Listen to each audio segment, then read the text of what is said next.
এই জামাতই সর্ববৃহত্তম জামাত।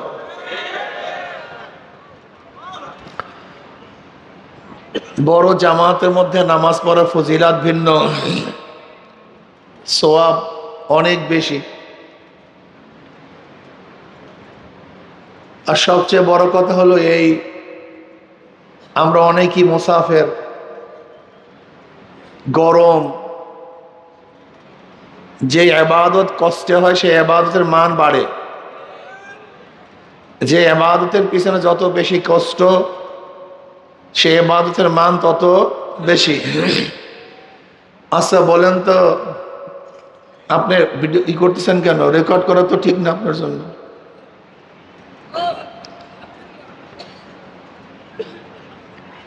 শীতের দিনে হুজুর ফজিলাত বেশি না গরমের দিনে হুজুর ফজিলাত বেশি? কারণটা কি? কষ্ট বেশি। গরমের দিনে রোজার ফজিলাত বেশি না শীতের দিনে রোজার ফজিলাত বেশি? কারণটা কি? কি বুঝলেন? যে ইবাদতের পিছনে যত বেশি কষ্ট হয় সেই ইবাদতের মান তত বেশি হয়। এইটি হলো মূল উসুল, মূল ভিত্তি। ঠিক আজকেও আমরা প্রচন্ড গরমের মধ্যে আছি, তবে আল্লাহ পাকের শুকর, আল্লাহ পাক এখন পর্যন্ত আমাদেরকে হেফাজত করছেন। বিভিন্ন জায়গায় দেখা যায় বর্ষা, আল্লাহ পাক এখন হেফাজত করছেন। আল্লাহ পাক জন্য আমাদেরকে হেফাজতই রাখেন, সেগুলো আল্লাহুম্মা আমিন।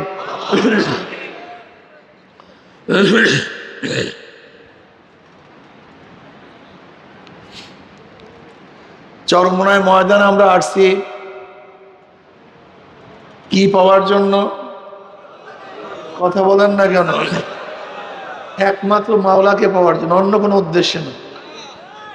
একমাত্র আল্লাহকে পাওয়ার জন্য এখানে আসছি। আল্লাযীনা জাহাদু ফীনা লানাহদিয়ান্নাহুম সুবুলানা ওয়া ইন্নাল্লাহা লামাআল মুহসিনিন। যদি মাওলাকে পাওয়ার জন্য চেষ্টা সাধনা করেন, অবশ্যই আল্লাহ পাককে পাওয়ার হাজারো রাস্তা খুলে দেবেন। এর জন্য চেষ্টা সাধনা করতে হবে। সাধনা ছাড়া মাওলাকে পাওয়া যায় না। যারা যত বেশি সাধক তারা তত বেশি দামি। নবীগণ সবচেয়ে বেশি ত্যাগ করছেন, এই জন্য নবীগণ সবচেয়ে বেশি দামি। সমস্ত নবীদের ত্যাগ সবচেয়ে বেশি। নবীদের ত্যাগ যুগে যুগে সবচেয়ে বেশি ছিল। এরপরে আমাদের সাহাবায়ে কেরাম রিদওয়ানুল্লাহি তাআলা আজমাইন, তেনারা অনেক বেশি ত্যাগ করছেন, যে ত্যাগের কোনো শেষ নাই, কোনো সীমা নাই। والسابقون الأولون من المهاجرين والأنصار والذين اتبعوهم إحسانا। যারা মুহাজির, সাবেক মুহাজির, প্রথম যারা হিজরত করছে, প্রথম যারা আনসার, তাদের ফজিলত সবচেয়ে বেশি। তারা সবচেয়ে বেশি ত্যাগী ছিলেন।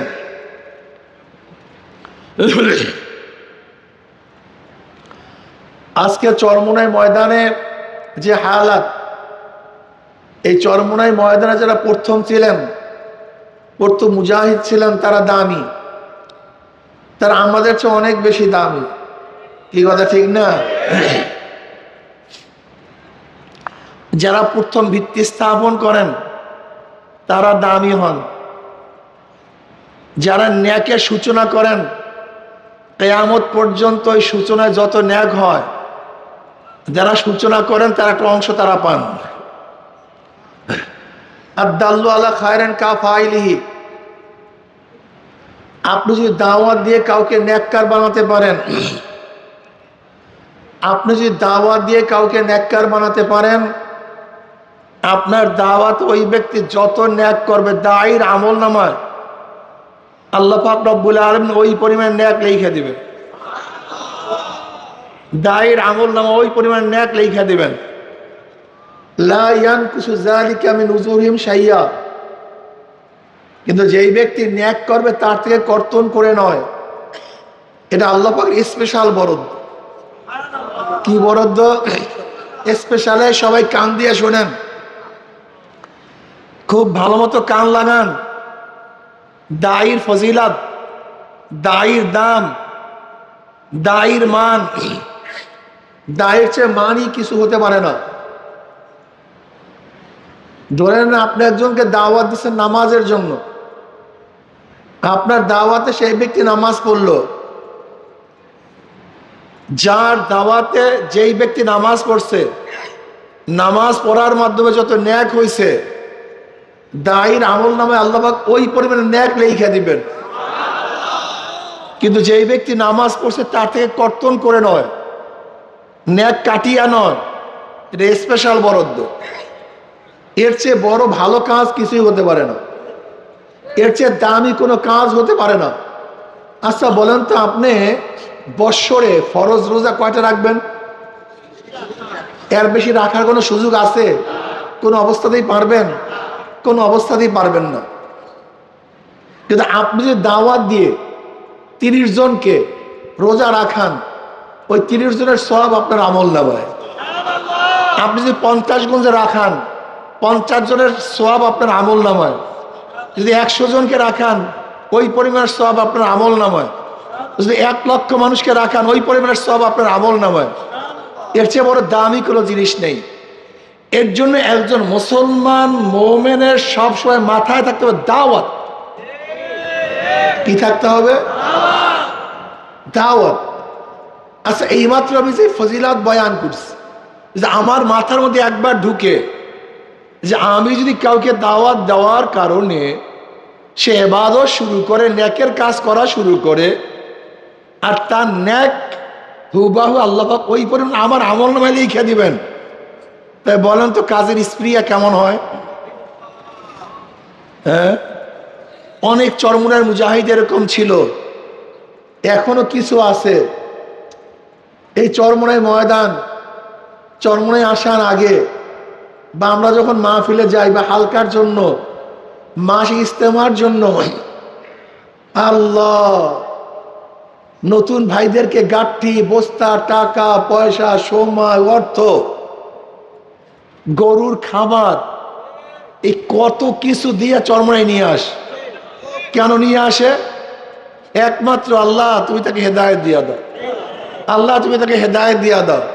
ওই আশা, আমার চেষ্টার মাধ্যমে, আমার সাধনার মাধ্যমে আল্লাহ যদি এই ব্যক্তিকে হেদায়েত দেয়, তাহলে ওই ব্যক্তি যত ন্যাক করবে ওই পরিমাণে ন্যাক আমার আমল নামে মাওলাই লিখে দেবে। কি দাওয়াত দেব কি দেব না? দরকার আছে কি নাই? মক্কার মধ্যে কোরআন নাজিল হয়েছে, নবী আলাইহিস সালাতু ওয়াস সালাম আসছে মক্কায়। আজকে সাগরের কিনারায় এই বাংলাদেশে আমরা দিন কিভাবে পেলাম? আমাদের কাছে তো নবী আসে নাই, আমরা দিন পেলাম কিভাবে?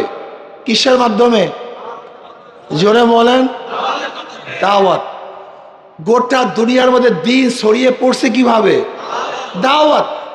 উদউ ইলা সাবিলি রাব্বিক বিল হিকমা ওয়াল মাউইযাতিল হাসানা ওয়া জাদিলহুম বিল্লাতি হিয়া আহসান।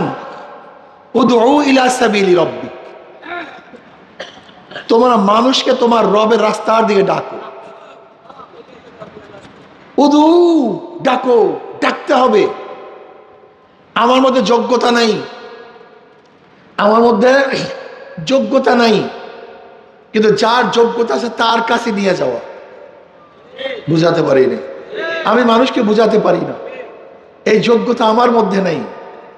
যেই মাজলিসে বুঝানো হয়, যেই মাজলিসে বুঝাতে পারে, এরকম মাজলিসে যদি আমি তাকে নিয়ে যাই, যদি আল্লাহ পাক এই উসিলা তাকে হেদায়েত দেন, কি স্পেশাল। এই তো আলহামদুলিল্লাহ, বয়ান বুঝছেন, স্পেশাল। শুধু তাই নয়, এইভাবে যেরকম এই মাহফিল আয়োজন যারা করছেন, আয়োজক, এই মাহফিলে যারা খরচ করছেন, আল্লাহ পাক যদি এই মাহফিলের মাধ্যমে কিছু মানুষকে হেদায়েত দেন, এই যত মানুষ সম্পৃক্ত ন্যায় পাবে কি পাবে না?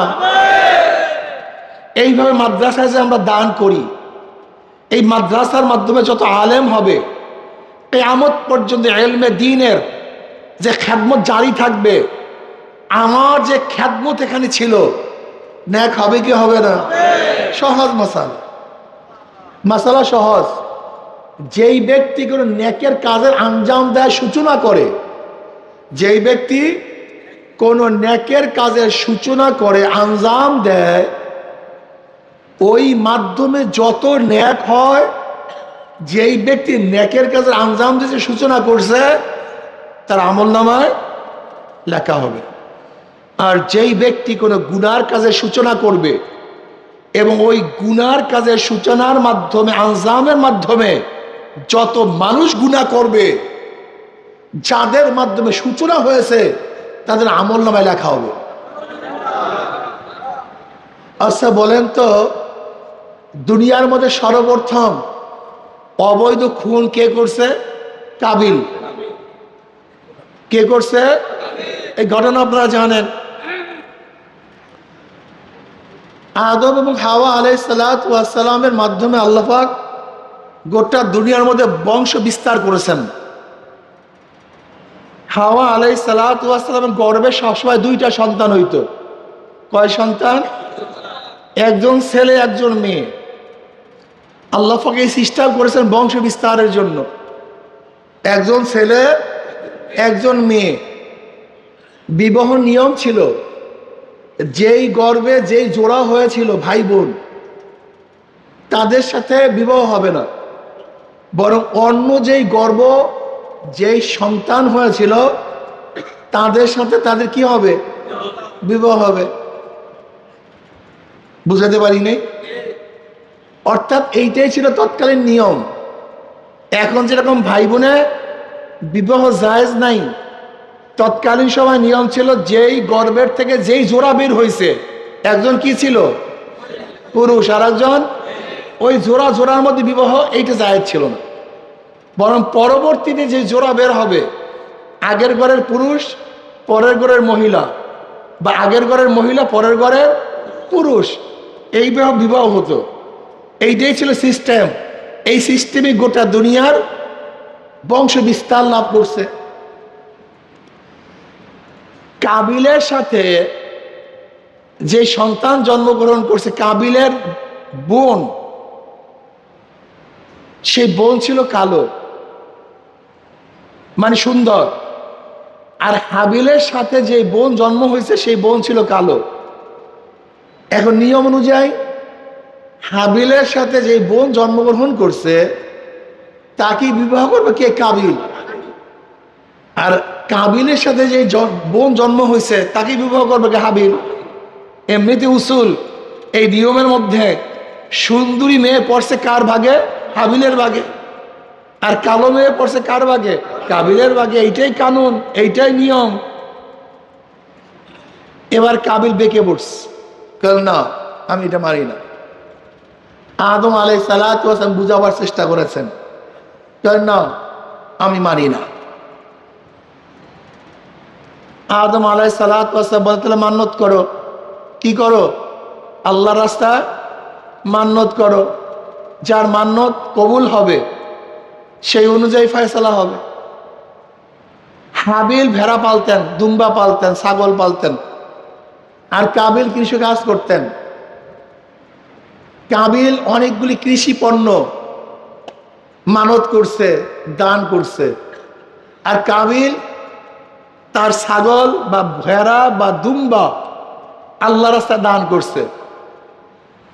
তৎকালীন সময়ে মানত কবুল হওয়ার নিয়ম ছিল, আসমান থেকে এক অগ্নিকাণ্ড এসে যেটাকে ভক্ষণ করত, সেটা কবুল হইতো। আর যেটা ভক্ষণ করতো না, সেটা কবুল হইতো না। এইটা হলো কবুলিয়াতের নিয়ম ছিল। মানত কিসের উপরে? কে কোন মেয়ে ভাগে পাবে। যদি হাবিলের মানত কবুল হয়, তাহলে তার ভাগে কালো মেয়ে। আর কাবিলের মানত যদি কবুল হয়, তার ভাগে সুন্দরী মেয়ে। এর জন্য মানত করা হয়েছে, কোরআন ঢালছে, ধরে নেন। আল্লাহর কি কৃষ্ণা, আল্লাহ পাক তরফ থেকে হাবিলের মানত কবুল হয়েছে। আসমান থেকে আগুনের খণ্ড এসে সেটা ভক্ষণ করছে। কিন্তু এই বড় হাবিব হাবিল এটা কবুল হওয়ার পর কাবিল মানতে পারে নাই, কাবিল মানতে, এরপর কাবিল হাজারো কথা বলে। তখন হাবিল কি বলো? ইন্নামা ইয়াতাকাব্বালুল্লাহু মিনাল মুত্তাকিন, ইন্নামা ইয়াতাকাব্বালুল্লাহু মিনাল মুত্তাকিন। আল্লাহ পাক রব্বুল আলামিন তো মুত্তাকিনদের থেকেই কবুল করেন, যারা আল্লাহর ভয়, আল্লাহর জন্য অন্তরের ভয়ে, অন্তরের মহাব্বাতে মাওলার জন্য যারা দান করে তাদেরটাই কবুল হয়। অর্থাৎ তাকওয়া ব্যতীত কোনো আমল কবুল হয় না। ইন্নামা ইয়াতাকাব্বালুল্লাহু মিনাল মুত্তাকিন, এই কথাটা খুব ভালো মতো মনে রাখতে হবে। এই ইতিহাস থেকে, এই ঘটনার থেকে তখন হাবিল কি মন্তব্য করলেন? কাদেরটা কবুল হয়? জোরে বলেন, কাদেরটা? মুত্তাকিনদের কবুল হয়। এই যে নামাজ আমরা পড়বো, কাদেরটা কবুল হবে? মুত্তাকিন। রোজা যারা রাখবো, কাদেরটা কবুল হবে? হজ যারা করবো, কাদেরটা কবুল হবে? ইন্নামা ইয়াতাকাব্বালুল্লাহু মিনাল মুত্তাকিন। ইবাদত সবারটা কবুল হবে না, সবার ইবাদত গ্রহণ হবে না, সবার ইবাদত আল্লাহর কাছে মূল্যায়ন হয় না। এই বাহ্যিক ইবাদতের কোনো দাম নেই, এই বাহ্যিক ইবাদতের কোনো মূল্য নেই, এই বাহ্যিক ইবাদত আল্লাহর কাছে গ্রহণ হয় না। ইবাদত কারটা কবুল হবে? কোরআন বলছে ইন্নামা ইয়াতাকাব্বালুল্লাহু মিনাল মুত্তাকিন। কাবিল, তুমি এত ফডর ফডর করিও না, সবার দান কবুল হয় না। দান কবুল হয়, ইবাদত কবুল হয় যাদের মধ্যে তাকওয়া আছে। আল্লাহ পাক বাহ্যিক ইবাদত দেখেন না। লা ইয়ানালাল্লাহু লুহুমুহা ওয়ালা দিমাউহা ওয়ালাকিন ইয়ানালুত তাকওয়া মিনকুম। এই যে আমরা দেখবেন কুরবানির সময় বিশাল বিশাল গরু দেই, বিশাল বিশাল মহিষ দেই। হ্যাঁ, কোরবানিতে উত্তম জিনিস দেওয়া ভালো, আকর্ষণীয় জিনিস দেওয়াই তো ভালো। যেরকম হাবিল তার সমস্ত পালের মধ্যে যেই দুম্বাটা সবচেয়ে ভালো ছিল, সেই ভালো দুম্বাটাই কিন্তু দান করছিল হাবিল। কথাটা বুঝাতে পারি না? তা দান করার নিয়ম উত্তম জিনিস। যেরকম হাবিল তার পালের মধ্যে সবচেয়ে আকর্ষণীয়, সবচেয়ে দামি জিনিসটাই দান করেছিল। কুরবানি তো ভালো জিনিসই করা উচিত, কিন্তু আমরা কি করি? শুধু গোশত এবং রক্ত কুরবানি করি, কিন্তু আমার ভিতরে যে পশু আছে সেই পশুকে কুরবানি করি না। কিন্তু এই পশু কুরবানি না করলে ওই বাহিরের পশু কবুল হয় না। আমরা পেশ করি সামনে, আমরা সবাই গরু জবেহ দেই। যেমন হাবিলও মানত কইরা সামনে রাখছে, কাবিলও মানত রাগ করছে সামনে রাখছে, কিন্তু কারটা কবুল হয়েছে কারটা কবুল হয় নাই তৎকালীন সব আমরা দেখতে পারতাম, কিন্তু এখন তো আর দেখতে পারি না। এখন দেখতে পারলে দেখতাম কত মানুষেরটাই যেন পড়ে আছে, সেটা কবুল হয় না। আল্লাহ আমাদের সবাইকে এমন দিল তৈয়ার করে দেন যার মাধ্যমে যেন আমার তো কবুল হয়ে যায়। কার থেকে কবুল হয়? ঘুষ থাকে কোথায়? তুমি বলো কার থেকে কবুল হয়? মাশাআল্লাহ, বলেন কার থেকে কবুল হয়? এই একটা মাথার মধ্যে ঢুকান। এই যে নামাজ এখন পড়বো, কারটা কবুল হবে? ইন্নাল্লাহ লা ইয়ানজুরু ইলা সুওয়ারিকুম ওয়া আমওয়ালিকুম ওয়ালাকিন ইয়ানজুরু ইলা নিয়াতিকুম ওয়া কুলুবিকুম। লা ইয়ানালাল্লাহু লুহুমুহা ওয়ালা দিমাউহা ওয়ালাকিন ইয়ানালুত তাকওয়া মিনকুম। এই রক্ত গোশত আল্লাহর কাছে পৌঁছে না। এই তোমাদের রক্ত, তোমাদের গোশত, এইটা আল্লাহর কাছে পৌঁছে না। আল্লাহর কাছে পৌঁছে কি ভাই? এই যে ভিতরের যে জিনিসটা আছে, যেটা বুঝাবার চেষ্টা করতে আছে, যেটা বুঝাবার চেষ্টা করতেছ, এই তাকওয়া, এই তাকওয়া, এইটা আল্লাহর কাছে পৌঁছে, অন্য কিছু আল্লাহর কাছে পৌঁছে না। আল্লাহ পাক হাবিলটা কবুল করছে, কিন্তু কাবিল ফয়সালা মানতে পারে নাই। কাবিল ফয়সালা মানতে পারে নাই। কাবিল বলছে আমি তোমাকে হত্যা করবো। হাবিল বলছে তুমি আমাকে হত্যা করো, আমি তোমার দিকে হাত বাড়াবো না। আমি তোমার দিকে হাত বাড়াবো না। তুমি অবৈধ কাজটা করতে পারো, কিন্তু আমি অবৈধ কাজ করবো না, আমি করবো না। কাবিল নফসের ধোকায় পড়ে আর সহ্য করতে পারে নাই। দুনিয়ার লোভ, এই যে দুনিয়ার মোহ, এই গোটা দুনিয়ার প্রথম এই খুন সংগঠিত হয়েছে এই সুন্দরী মেয়ে। এই সুন্দরী মেয়ে খুবই মারাত্মক, এই খুবই বেজাল। নবী আলাইহিস সালাতু ফরমান, মা তারাকতু বাদি ফিতনাতান আদাররা আলা রিজালে মিনান নিসা। মা তারাকতু বাদি ফিতনাতান আদাররা আলা রিজালে মিনান নিসা। আমার পরে আমার উম্মতের জন্য এই মেয়েদের ফিতনার চেয়ে বড় ফিতনার কিছু রেখে যায়নি। বহুত বড় ফিতনা, মারাত্মক ফিতনা। এই ফিতনার থেকে আমাদেরকে বাঁচতে হবে। প্রথম গোটা দুনিয়ার সর্বপ্রথম যে খুন সংগঠিত হয়েছে এই মেয়ে কেন্দ্রিক, এই মেয়ে কেন্দ্রিক, এই মহিলা কেন্দ্রিক। এই ঘটনাগুলি আমাদেরকে মনে রাখতে হবে। এগুলি ইতিহাস, এগুলি কোরআন বলছে। কোরআন কেন এই কথাগুলি বলছে?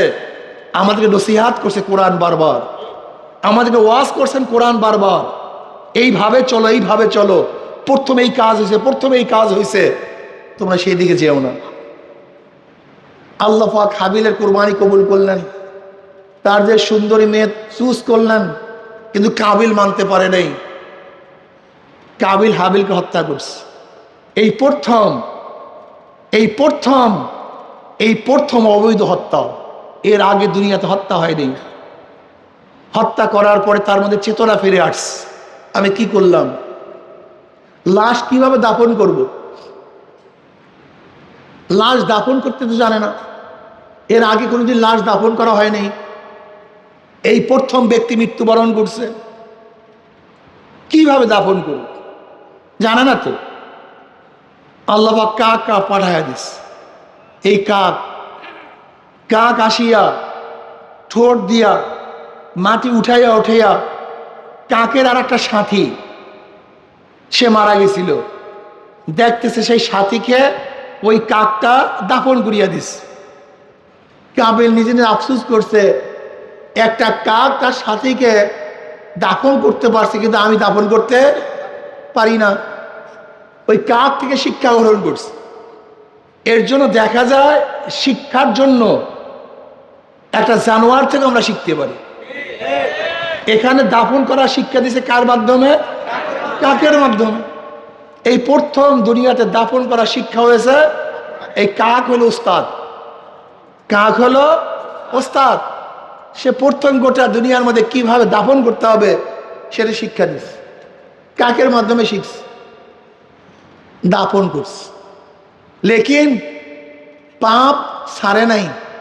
কেয়ামত পর্যন্ত যত গুনাহ হবে খুনের, কেয়ামত পর্যন্ত অবৈধ যত খুনের গুনাহ হবে কেয়ামত পর্যন্ত, শুধু আজ না, কেয়ামত পর্যন্ত, সেখান থেকে শুরু করে কেয়ামত পর্যন্ত যত অবৈধ খুন হবে এর একটা ভাগ কার? জোরে বলেন কার? কারণ কি? হ্যাঁ, কি বুঝলেন? যে ব্যক্তি যেই গুনার, যে অপকর্মের সূচনা করে, যার মাধ্যমে অপকর্ম হয়, ওই অনুকরণে কিয়ামত পর্যন্ত যত গুনাহ হবে একটা ভাগ ওই ব্যক্তির। এর জন্য খবরদার, একটা হলো গুনাহ, আর হলো গুনার সূচনা, একটা হলো গুনাহ, আর হলো গুনার সম্প্রসারণ। আমরা তো সবাই গুনাহগার পাগল, কুল্লুকুম খাত্তাউন, আমরা সবাই গুনাহগার। কিন্তু এমন গুনাহ করিয়েন না, এমন পাপ করিয়েন না যেই পাপে আর একজন পাপিষ্ট হয়। যেমন প্রস্কোয়াটার করলেন, একটা হল ব্যক্তি, এক ব্যক্তি হলো গুনাহ করছে, অবৈধ কাজে লিপ্ত হয়েছে, কার মধ্যেই তার গুনাহ, সে অবৈধ কাজের গুনাহ ভোগ করবে। কিন্তু যদি কেউ অবৈধ কাজের দ্বার উন্মোচন করে, পথ খুলে দেয়, দরজা খুলে দেয়, ওই দরজার মাধ্যমে, পথের মাধ্যমে যত মানুষ গুনাহ করবে ওই ব্যক্তির আমল নামা ওই পরিমাণ গুণ। এই কাজ কোন পাগলে করে আমাকে বলেন তো? কোন পাগলে এই কাজ করে? হ্যাঁ, কোন পাগলে এই কাজ করে? এক ব্যক্তি যাত্রা গানের আয়োজন করছে। কিসের আয়োজন? ওই যাত্রা গান দেখিয়া যত মানুষের গুনাহ হবে ওই যারা যাত্রা গানের সহযোগী প্রত্যেকের আমল নামে সেই পরিমাণের গুনাহ। এক ব্যক্তি গান শুনছে, কি হয়েছে জোরে বলেন? কিন্তু এক ব্যক্তি আয়োজন করছে গানের, এক ব্যক্তি গান শুনছে স্পেশালি গানের গুনাহ, আর আয়োজন করার কারণে এই গান শোনার কারণে যত মানুষ গুনাহগার হয়েছে ওই শয়তানের কপাল পোড়ায়, ওই কপাল পোড়ার কপালের মধ্যে সব লেখা আছে। এই যে নির্বাচনে ভোট, এই একই কাজ। আপনার ভোটের মাধ্যমে ওই ব্যক্তি যত গুনাহ করবে, যেহেতু আপনার মাধ্যমে কাজটা সূচনা হয়েছে, আপনার আমলনামায় সব। আপনি ভোটটাকে কি মনে করছেন? অনেক গুরুত্বপূর্ণ তো ভাই, অনেক গুরুত্বপূর্ণ। এটা মারাত্মক ব্যাপার, এটা বিশ্বাসই করতে পারবেন না। যাই জন্য গুনার সূচনা করিয়েন না, এমন কাজ করিয়েন না যাতে গুনার সম্প্রসারণ হয়, এমন কাজ করিয়েন না আরেকজন গুনাহগার হয়, এমন কাজ করিয়েন না আপনার কারণে একজনের গুনাহ করতে বাধ্য হয়, এই কাজ করিয়েন না। আল্লাহ এমনি মিয়া পারি না গুনার থেকে বাঁচতে, এমনি হাজারো গুনাহ, আবার গুনার বীজ রোপণ করবেন, বিনার গুনার আপনি গাছ বপন করবেন, হ্যাঁ, গুনার নহর জারি করবেন, এটা করিয়েন না, এটা করবেন না। আবার আপনার মাধ্যমে যত ন্যাক মসজিদ করছেন, এই মসজিদে যত ব্যক্তি নামাজ পড়বে, আপনার আমল নামায় জারি, হ্যাঁ চলতে থাকুন, আলহামদুলিল্লাহ। মাদ্রাসা করছেন, আমল নামায় জারি। যত ন্যাকের কাছে আঞ্জাম দিবেন, আপনি নাই, কিন্তু আমার মাওলায় আপনার আপনাকে মাহরুম করবেন না, লেখতেই থাকবেন, কিয়ামতের ময়দানে হাজারো মানুষ দেখবে, কোটি কোটি কোটি কোটি ন্যাক, কোটি কোটি নামাজ, কোটি কোটি রোজা, কোটি কোটি ইবাদত, কোটি কোটি। আল্লাহ আল্লাহ আল্লাহ, এত ন্যাক আইলো কোথার থেকে? আল্লাহ পাইলাম কো এত ন্যাক কোথার থেকে? তুই ন্যাকের যে সূচনা করেছো, যে ন্যাক তুই সূচনা করেছো, ওই তোর ন্যাকের সূচনায় যত মানুষ ন্যাক করছে, তুই নাই দুনিয়াতে, কিন্তু আমার ফেরেশতারা বসে নাই, কিয়ামত পর্যন্ত তোর আমল নামে লেখা ছিল। কি দাওয়াত দিবেন না তো কেউ? হ্যাঁ, ঘরে বসিয়া থাকেন, দাওয়াত দিয়েন না, কেউ দাওয়াত দিয়েন না, দাওয়াত কেউ দিয়েন না। চলবে দাওয়াত ইনশাআল্লাহ, হ্যাঁ সবাই চলবে দাওয়াত ইনশাআল্লাহ। কে কে রাজি? দুই হাত, নারায়ে তাকবীর, নারায়ে তাকবীর, নারায়ে তাকবীর। চরমনায় মুজাহিদরা একা থাকতে পারে না, একা থাকতে পারে না। আমার আব্বাজান রহমতুল্লাহ আলাই, দাদাজান রহমতুল্লাহ আলাইয়ের কাছে এসে অনেকে বলতো, হুজুর আমি একা, আমি হুজুর একা, আমি ওই এলাকায় একা। আমার নিজের কানে আমি দেখে শুনেছি, আমার নিজের চোখে দেখেছি। আব্বাজান রহমতুল্লাহ আলাই ধাবার দিয়ে বলছে, চরমনায় মুজাহিদ একা থাকতে পারে না। কি কে থাকতে পারে না? কে থাকতে পারে না? চরমনায় মুজাহিদ একা থাকতে পারে না, একা চরমনায় মুজাহিদ থাকতে পারে না। যেখানে একজন চরমনায় মুজাহিদ আছে, সেখানে কাফেলা তৈয়ার হয়ে যায়। আর তোমরা কি করো? ওই মফাসলা মাহফিলে যাই, তুমি একা মাহফিলে আসো, তুমি ব্যর্থ, তুমি ব্যর্থ, তুমি ব্যর্থ। আগে দেখেছি এক এক এলাকার থেকে, এক এক গ্রামের থেকে মাহফিল হবে, অনেক আগে থেকে তৈয়ার হয়ে গেছে।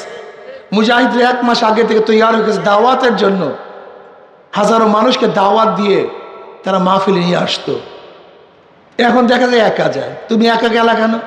তুমি চরমনায় মুজাহিদ হতে পারো নাই, তুমি উদ্দেশ্য বলতো নাই তো, তুমি উদ্দেশ্য, তোমার কলবার মধ্যে আগুন নেই, তোমার কলিজে আগুন লাগে নাই, তোমার ব্যথা নষ্ট হয়ে গেছে, তোমার ভিতরে যে পাওয়ার ছিল সেই পাওয়ারটা দুর্বল হয়ে গেছে। এর জন্য আর একজনকে আকর্ষণ করে না, আর একজনকে ধরে না, তোমার চুম্বক নষ্ট হয়ে গেছে। এর জন্য আবার চুম্বককে তাজা করো, আকর্ষণ বাড়াও, কলবের নূর তৈয়ার করো, কলবের মধ্যে সেই হালাত তৈয়ার করো, আবার দাওয়াত দেওয়া শুরু করো। মনে থাকবে তো ইনশাআল্লাহ? এবার প্রশ্ন করবো, কাদের আমল কবুল হয়? মাশাআল্লাহ, মাশাআল্লাহ। যত ইবাদত, যত ইবাদত, যত কাজ, যত কিছু, ইন্নামা ইয়াতাকাব্বালুল্লাহু মিনাল মুত্তাকিন। বুখারীর মধ্যে রওয়ায়াত দেখছেন, কিয়ামতের ময়দানে এক শহীদকে আল্লাহ পাক ডাকবে, শহীদ কি নিয়ে আসছো? বলে, আল্লাহ তোমার রাস্তায় গলা কাটায় দিস। আল্লাহ বলবে, সবাই তোকে দেখছে শহীদ, কিন্তু আমি তো তোর কলবের দিকে তাকায় ছিলাম। তুই মানুষকে দেখাবার জন্য, গনিমতের মাল পাওয়ার জন্য, পদোন্নতি হওয়ার জন্য তুই আমার রাস্তায় গলা কাটাইছো, আমার জন্য না। মানুষ তোকে শহীদ বলছে, কিন্তু আমি তোকে শহীদ বলি না। সবাই শহীদই কাফেলা। একটা হলো শরিয়াতে শহীদ, আর একটা রাজনৈতিক শহীদ। কি শহীদ ভাই? আর একটা হলো, দেখেন না, রাজনৈতিক শহীদ হিন্দুরাও শহীদ হয়। রাজনৈতিক শহীদে, কিন্তু শরিয়াতের শহীদ সবাই হতে বুঝাইতে পারি না। রাজনৈতিক শহীদ ভিন্ন জিনিস, শরিয়াতের শহীদ ভিন্ন জিনিস। এখন যত শহীদ শোনেন, শহীদি কাফেলা, শহীদি অমুক, অমুক শহীদ, এগুলো রাজনৈতিক শহীদ, এরা শরিয়াতের শহীদ না। শরিয়াতের শহীদ হতে হবে কিভাবে? আপনি যদি বলেন আমি ইসলাম কায়েম করব না, শরিয়াত কায়েম করব না, আর আপনি সেই রাস্তায় মারা গেলে শহীদ হবেন, এরকম ফতোয়া আমার জানা নাই। যদি কারোর জানা থাকে আমাকে জানাইয়া দিবেন, একটু জানতে চাই। এই ফতোয়াটা আমি জানতে চাই, খুবই আমার আগ্রহ যে শহীদের ব্যাখ্যা, কিভাবে শহীদ হয়, কেন শহীদ হয়, কোন উদ্দেশ্যে শহীদ হয়। আমরা যতটুকু দেখেছি, যুদ্ধের ময়দানে গিয়েও যদি আল্লাহর রাস্তা না হয়, সে শহীদ হবে না। এই মতো বুখারীর রওয়ায়াত শুনাইছে। বুখারীর মধ্যে আসছে, আল্লাহ পাক সেই ব্যক্তিকে ডাকবে, কি নিয়ে আসছো? বলে, আল্লাহ তোমার রাস্তায় শহীদ হইস, গলা কাটায় দিস। আল্লাহ বলবে, আমি তোর অন্তর্যামী, তোর কলবের দিকে তাকাইয়াছিলাম। তুই গনিমতের মালের জন্য, চাকরির জন্য, পদোন্নতির জন্য, শোহরাতের জন্য, তোর আলোচনার জন্য, তোর বীর, বিশাল বীর, এর জন্য শহীদ হয়েছ, আমার জন্য না। আল্লাহ পাক কি বলবেন? এই ফেরেশতাকে ধর, ওর হাত পার মধ্যে জাহান্নামের শিকল লাগা, উব্বুর কর, টানতে টানতে জাহান্নামে নিক্ষেপ কর। বুখারীর রওয়ায়াত, বুখারী শরীফের মধ্যে আসছে। এত সহজ মনে করছেন নাকি আপনি? তারিখে ডাকবে, আলেমকে ডাকবে, কে নিয়ে আসছো? বলবে, আমি আলেম, আমি কারি। আল্লাহ বলবেন, তুই মানুষকে আকৃষ্ট করার জন্য, মানুষের প্রশংসা কামাই করার জন্য, হাদিয়া পাওয়ার জন্য বয়ান করছো, কেরাত তেলাওয়াত করছো, আমার জন্য নয়। দুনিয়াতে পেয়ে গেছো, ওকে ধর, হাত পা মধ্যে জাহান্নামের শিকল লাগাও, উব্বুর কর, টানতে টানতে জাহান্নামে নিক্ষেপ কর। আল্লাহ পাক ডাউনশীলকে ডাকবে, ডাউনশীল কি করছো? বলে, আল্লাহ তোমার পছন্দ মতে এমন কোন জায়গা নাই যেখানে আমি ব্যয় করি নাই। মাদ্রাসা, মসজিদে, এতিমখানায় দান করেছি। আল্লাহ বলবেন, আমি জানি কেন দান করেছো। মানুষ তোকে প্রশংসা করবে, ধর, হাত তার মধ্যে জাহান্নামের শিকল লাগা, উব্বুর কর, টানতে টানতে জাহান্নামে নিক্ষেপ কর। ইন্নামা ইয়াতাকাব্বালুল্লাহু মিনাল মুত্তাকিন। মনে রাখবেন, খবরদার, যারা চরমনে আসছেন, তরিকার কাজ করতেছেন, ইবাদত করতেছেন, দাওয়াত দিচ্ছেন, যদি সদর হওয়ার জন্য, সেক্রেটারি হওয়ার জন্য, পদোন্নতির জন্য, টাকা পাওয়ার জন্য, এইবার নির্বাচনে দেখা গেছে কার কত ঈমান আছে।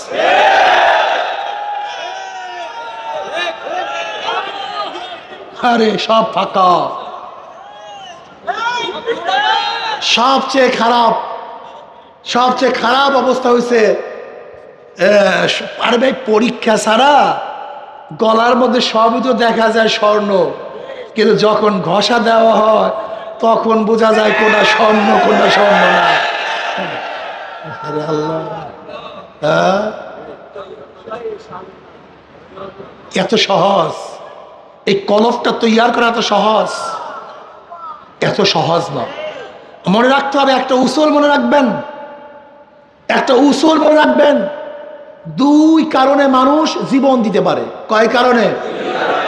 একটা রুহানিয়াতের জজবা হয় আর একটা নফসানিয়াতের জজবা হয়।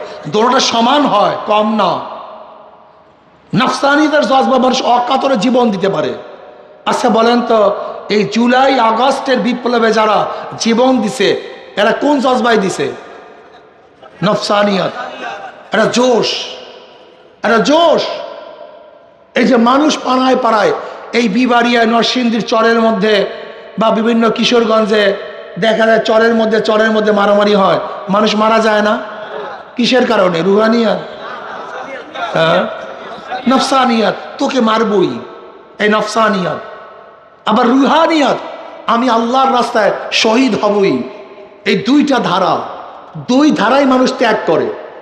অনেকে দেখবেন অনেক ধারার মধ্যে ত্যাগই আছে, বলে আমি আল্লাহর রাস্তায়। এটা ভুল। কমিউনিজমের মধ্যে ত্যাগ নাই, যারা কমিউনিস্ট করে তাদের মধ্যে ত্যাগ নাই। আপনি জানেন হাজারো কমিউনিস্ট আছে, কমরেড আছে, যাদের ত্যাগের ইতিহাস এত মারাত্মক যা চিন্তাই করতে পারবেন না। তার মানিটা কি? আল্লাহর রাস্তা এত সহজ, এত সহজ।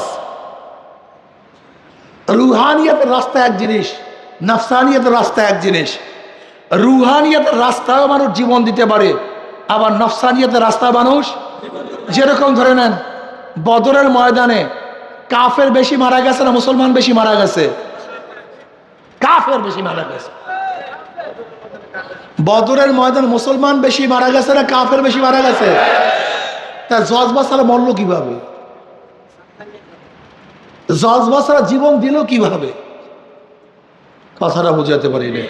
অনেকে দেখা যায় মৃত্যুবরণ করলেই কলে আমরা শহীদি কাফেলা, মৃত্যুবরণ করলেই আমরা শহীদি কাফেলা। এত সহজ না শহীদি কাফেলা। তুমি প্রথম দেখো যে তুমি কেন মৃত্যুবরণ করতেছো, কারণটা কি? কি কারণে মৃত্যুবরণ করতেছো? সভাপতি হওয়ার জন্য, সেক্রেটারি হওয়ার জন্য, হসপিটালের মালিক হওয়ার জন্য, ব্যাংকে চাকরি পাওয়ার জন্য, কিসের জন্য মারা যাইতেছো প্রথম দেখো। এটা আমাকেও বলতেছি, আমি কেন কথা বলতেছি, আমি কেন এই কাজ করতেছি, আমার উদ্দেশ্যটা কি?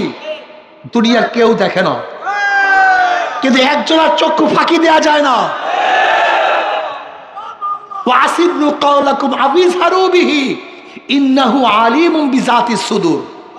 যা গোপন করো, যা প্রকাশ করো, অন্তর্যামী কে? এত সহজ না, অনেক কঠিন মাসালা ভাই, মাসালা অনেক কঠিন। নফসানিয়াতের কারণে জীবন দিতে পারে কি পারে না? জজবা আসি কি আসে না? অনেকেই আমরা মনে করি এই কাফেলার মধ্যে এত ত্যাগ, এই কাফেলার মধ্যে এত এত মারা গেছে, কমিউনিস্টের মধ্যে মারা যায় নাই। তবে কি জানো, ৭১-এর পরে, ৭১-এর পরে শুধু জাসদ এবং আওয়ামী লীগের মধ্যে কত মানুষ মারা গেছে আপনারা জানেন? শুধু আওয়ামী লীগ আর জাসদের মধ্যে ৩৭,০০০ বা ৩৫,০০০। আমার সংখ্যাটা আওয়ামী লীগ বা বিএনপি, আওয়ামী লীগ আর জাসদের মনে নেই, হয়তো জাসদের ৩৭,০০০ বা আওয়ামী লীগের ৩৭,০০০ বা ৩৫,০০০ বা ৩৪,০০০। এই শুধু দুই দলের মধ্যে মারা গেছে। তো এত লোক মারা গেছে জাসদ আওয়ামী লীগের, তারা সবাই তো একেবারে জান্নাতি। কথা ঠিক আছে না? আলহামদুলিল্লাহ। হ্যাঁ, কি আজীব মানুষ, আমি আশ্চর্য হয়ে যাই। দিনের বুঝ এত কম হয় কিভাবে মানুষের?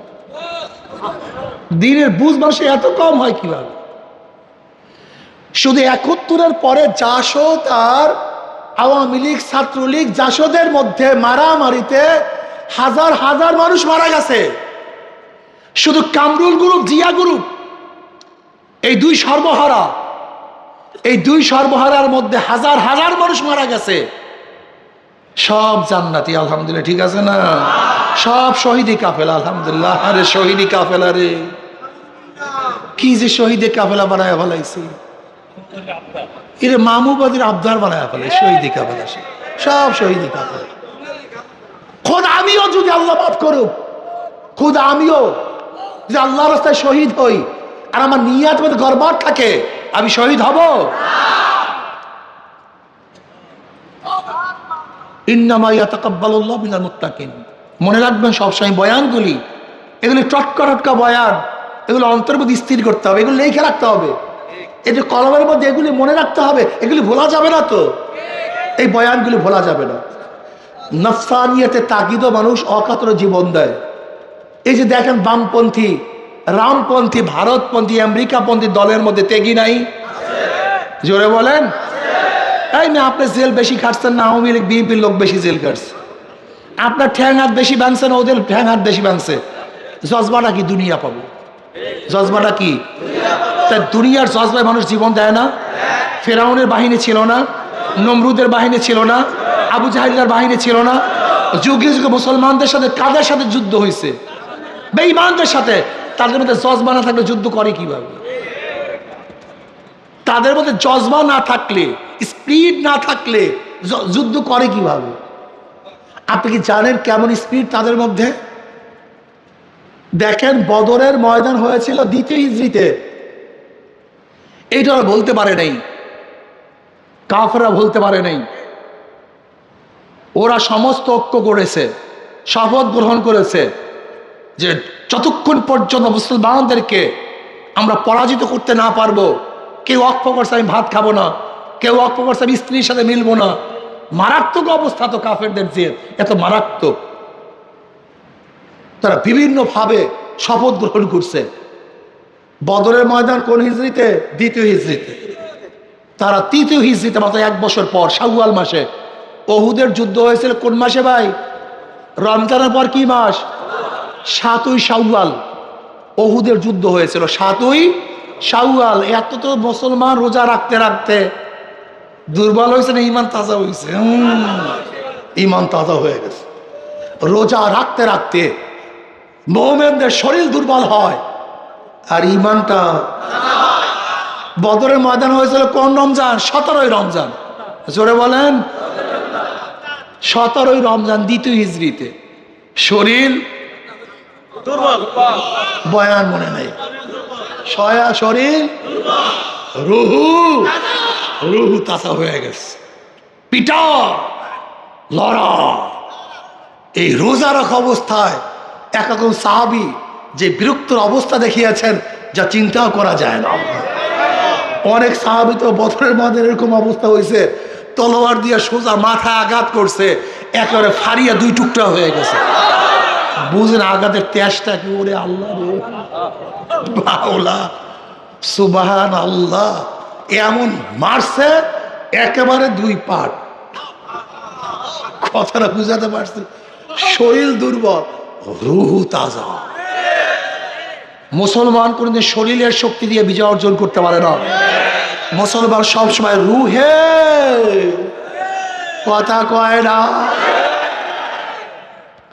রুহের শক্তি, রুহের শক্তি। আমি খুব ভালো মতো একটা জিনিস খেয়াল করে দেখছি, যারা এবার পোস্টারের মধ্যে খুব বেশি ছবি টবি দিয়া ছাপাইছে, প্রত্যেক জায়গায় ভোট কম পাইছে। কিন্তু যারা আমরা ছবি টবি বেশি দেইটাই নেই, সব জায়গায় আমরা ভোট বেশি পেয়েছি। কথাটা বুঝাতে পারি না। হ্যাঁ, তুমি কার থেকে শিক্ষা গ্রহণ করতে আসো? ইসলামী আন্দোলন কার থেকে? আমি খুব ভালো মতো লক্ষ্য করতেছি কোন জায়গার হালাত কি।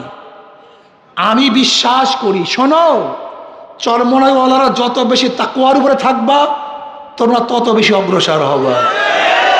তোমরা তাকওয়ার থেকে যত ফিসকিয়াতের দিকে যাবা, ডাইরেক্ট পিছনের দিকে যাও। ডাইরেক্ট কোথায় যাও? কারণ এই উচ্ছিসওয়ালা তাকওয়া, চরমনাই সৃষ্টি হচ্ছে তাকওয়ার ভিত্তিতে। এই মিয়া, ভালো মতো বুঝবা, সবাই সব জিনিস গায়ে লাগাতে পারে না, সবাইকে সব পরিবেশে মানায় না। ওই বস্তির মধ্যে সন্তান যেই পরিবেশে থাকে, আর যারা ওই পরিবেশে যায় তা থাকে না, হঠাৎ ওই পরিবেশে তাদেরকে মানায় না। চরমনাইওয়ালাদের পরিবেশটা হলো সবসময় ঘ্রাণের মধ্যে, নূরের মধ্যে, আলোর মধ্যে, জিকিরের মধ্যে, ইবাদতের মধ্যে। ওই ফিসকিয়াতের পরিবেশে তাদেরকে মানায় না। অপেক্ষা করো, ওয়ালা তাহিনু ওয়ালা তাহজানু ওয়া আনতুমুল আ'লাউনা ইন কুনতুম মুমিনিন, তোমরা বিজয় হবাই হবে ইনশাআল্লাহ। একটু অপেক্ষা করো, এত অস্থির হয়ে যাও কেন? আমি যেই কেউ বলতেছিলাম, দ্বিতীয় হিজরিতে বদরের ময়দান, তৃতীয় হিজরিতে উহুদের ময়দান। মুসলমানরা খুব শিকাস্তি হয়ে গেছে একটা ভুলের কারণে, ইস্তেহাদের কারণে। মুসলমানরা খুবই অবস্থা খারাপ। মুসলমানদের সেই আকর্ষণ, মুসলমানদের সাহস, মুসলমানদের শক্তি, মুসলমানদের ভিত্তি নড়বড়ে হয়ে গেছে। কিসের পরে? উহুদের পরে। এই ঘটনা এখন বলবো, খুব ভালো মতো আজকের মনে রাখবা। এই কথাগুলি বলার জন্যই আজকে বয়ান। এখন যে কথাগুলি বলবো এর খুব ভালো মতো মনে রাখবা। মনে থাকবে ইনশাআল্লাহ? না তুমি তো ঘুমাও, তোমার মনে থাকবে কেমন? কই দেখি সবাই সচেতন আছেন তো? আজকে এই কথাগুলি মনে রাখলে কোনো ঝামেলা থাকবে না ইনশাআল্লাহ।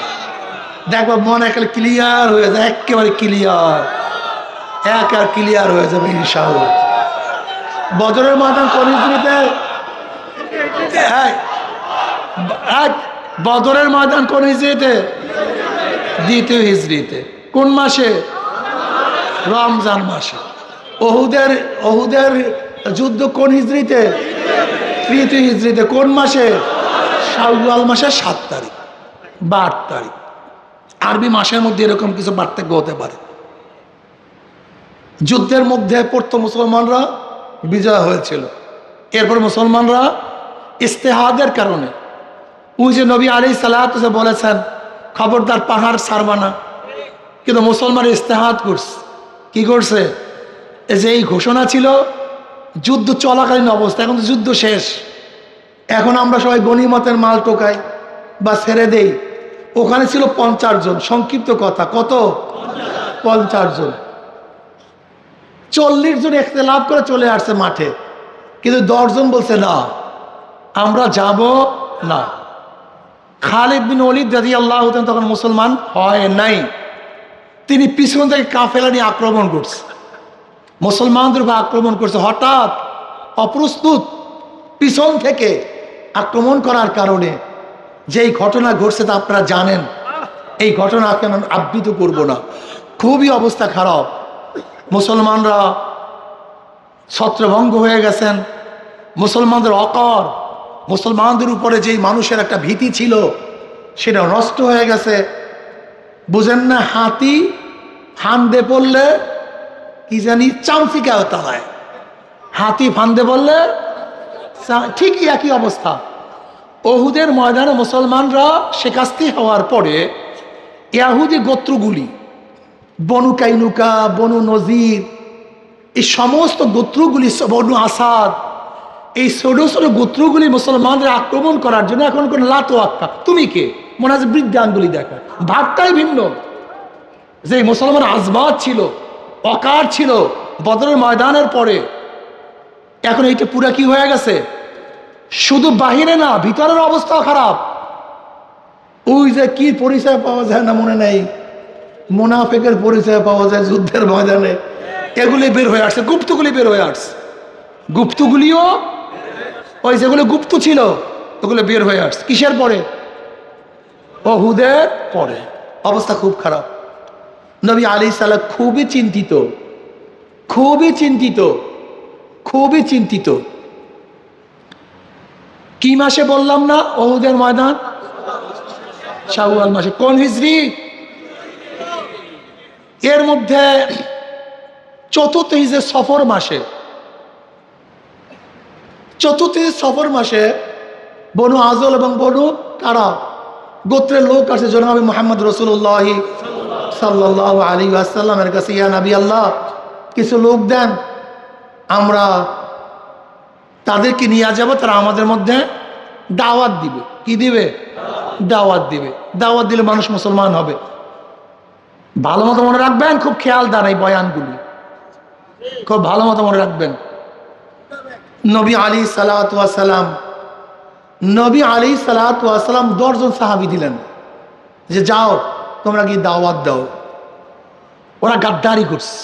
কি করছে? গাদ্দারি করছে। নবী আলাইহিস সালাত প্রিয়তম 10 জন সাহাবীদেরকে নিয়ে গিয়ে ওরা বনু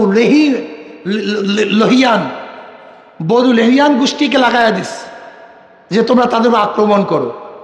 10 জন মুসলমানদের উপর অতর্কিত আক্রমণ করছে। মুসলমানরা পাহাড়ের উপরে উঠা তাদের বিরুদ্ধে যুদ্ধ শুরু করছে। কিন্তু অতর্কিত আক্রমণ সহ্য করবে কিভাবে?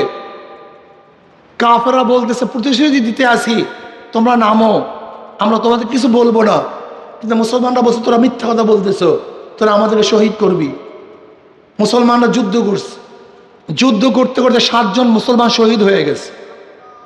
হযরত খুবাইব রাদিয়াল্লাহু, যায়েদ রাদিয়াল্লাহু থেকে অ্যারেস্ট করছে, আরেকজনকে অ্যারেস্ট করছে কাফেররা। যায়েদ রাদিয়াল্লাহু বলছে আমি তোমাদের সাথে যাব না, তাকে সেখানে হত্যা করছে। খুবাইব রাদিয়াল্লাহু আরেকজনকে হত্যা করছে, যায়েদ রাদিয়াল্লাহু তাআলা আনহু, এবং খুবাইব রাদিয়াল্লাহু মক্কায় নিয়ে বিক্রি করে দিয়েছে গোলাম হিসাবে। এই 2 জন বদরের ময়দানে বহুত কাফেরকে হত্যা করেছিল। খুবাইব রাদিয়াল্লাহু তাআলা আনহু, যায়েদ রাদিয়াল্লাহু তাআলা আনহু অনেক কাফেরকে হত্যা করেছে। সুযোগ পেয়েছে খুবাইব রাদিয়াল্লাহু তাআলাকে হত্যা করার জন্য যখন শুলে চড়িয়ে নিয়েছে, শুলের দিকে নিয়ে গেছিল, তখন 2 রাকাত নামাজ পড়ার জন্য অনুমতি চেয়েছে, আমাকে 2 রাকাত নামাজ পড়ার সুযোগ দাও। খুবাইব রাদিয়াল্লাহু তাআলা 2 রাকাত নামাজ পড়লেন।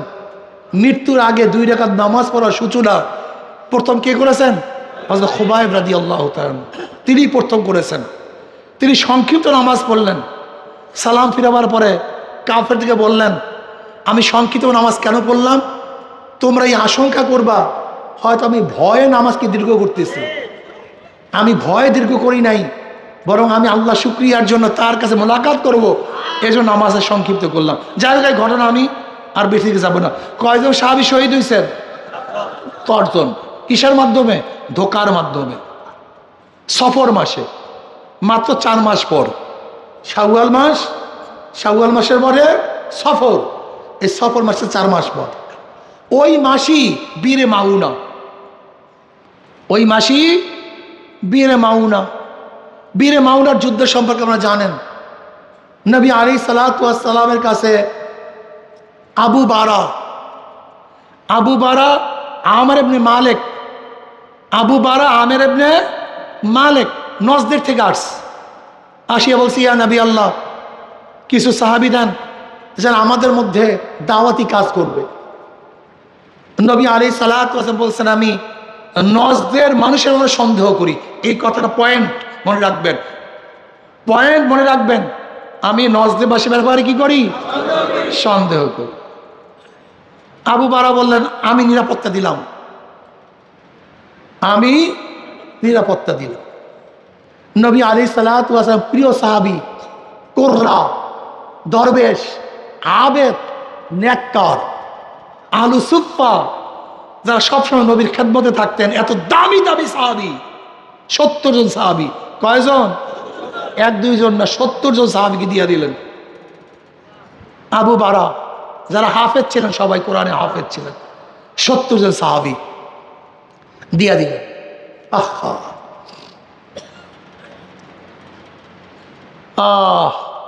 হযরত মুনজির রাদিয়াল্লাহু নেতৃত্বে তারা রওনা করলেন। তারা গেলেন বীরে মাউনার কাছে। সেখানে যাওয়ার পরে 2 জন সাহাবী চলে গেলেন উট চালাবার জন্য। হযরত হারাম রাদিয়াল্লাহু তাআলা আনহু নবী আলাইহিস সালাতু চিঠি নিয়ে আমের ইবনে তুফাইল তার কাছে গেল, যে আবু বারার চাচা ছিল, তার কাছে নিয়ে গেল। মানে ভাতিজা ছিল, ভাতিজা, তার কাছে চিঠি নিয়ে গেল জনাব মুহাম্মদ রাসূলুল্লাহ সাল্লাল্লাহু আলাইহি ওয়াসাল্লাম। নবী আলাইহিস সালাতু চিঠি পড়েও নাই। ওই কাফের, ওই বেঈমান, ওই ইসলামের দুশমন, তার সামনে নবী আলাইহিস সালাতু ওয়াসাল্লামের চিঠি ছিঁড়ে ফেলছে এবং ইঙ্গিত করছে পিছুর দিক থেকে হারামকে কি করো? হত্যা করে ফেলো। হযরত হারাম রাদিয়াল্লাহু তাআলাকে পিছন থেকে বর্ষার আঘাতে হত্যা করা হয়েছে, শহীদ করা হয়েছে। তখন তিনি কি বললেন? ফুস্তু রব্বিল কাবা, রব্বে কাবার কসম, আমি কামিয়াব হয়ে গেছি। আমি কি হয়ে গেছি? কামিয়াব হয়ে গেছি। এরপরে ইবনে তুফাইল তার গোত্রের সমস্ত লোক থেকে ডাকছে তাদের উপর আক্রমণ করার জন্য। যেহেতু আবু বরার নিরাপত্তা ছিল, এর জন্য গোত্রের লোক নামে নাই, অন্য গোত্রের লোকের মাধ্যমে তাদের উপর আক্রমণ করছে। 70 জন সাহাবীকে হত্যা করা হয়েছে। কয়জন সাহাবী? 70 জনকে। কিসের মাধ্যমে? এই ধোঁকায় পড়ার কারণে। বলেন তো, তৃতীয় হিজরিতে মুসলমানদের অবস্থা এই, মাত্র 4 মাস, ওই সফর মাসেই এক ঘটনা ঘটছে, 10 জন সাহাবী নেই, তাও দামি দামি সাহাবী। আবার একই ভুলের কারণে 70 জন সাহাবী নাই। 1 মাস পর্যন্ত তাদের বিরুদ্ধে ফজরের সময় বরদোয়া করা হয়েছে। এখন বলেন তো মুসলমানদের অবস্থাটা কি? কি অবস্থা? আবার 5ম হিজরিতে মুসলমানদের উপরে বেঈমানরা সম্মিলিত আক্রমণ করছে, কিন্তু মুসলমান দুর্বল হয়নি। তাই ধোঁকায় পড়তে পারে কি পারে না? আমরাও কিছু ধোঁকায়, কথা বলে না কেন? কিন্তু দুর্বল হওয়া মনে থাকবে না ইনশাআল্লাহ। আল্লাহ আমাকে আমাদের সবাইকে ইসলামের উপরে, হকের উপর আবেদন থাকার তৌফিক দান করেন। আমা আলাইনা ইল্লাল বালাগ।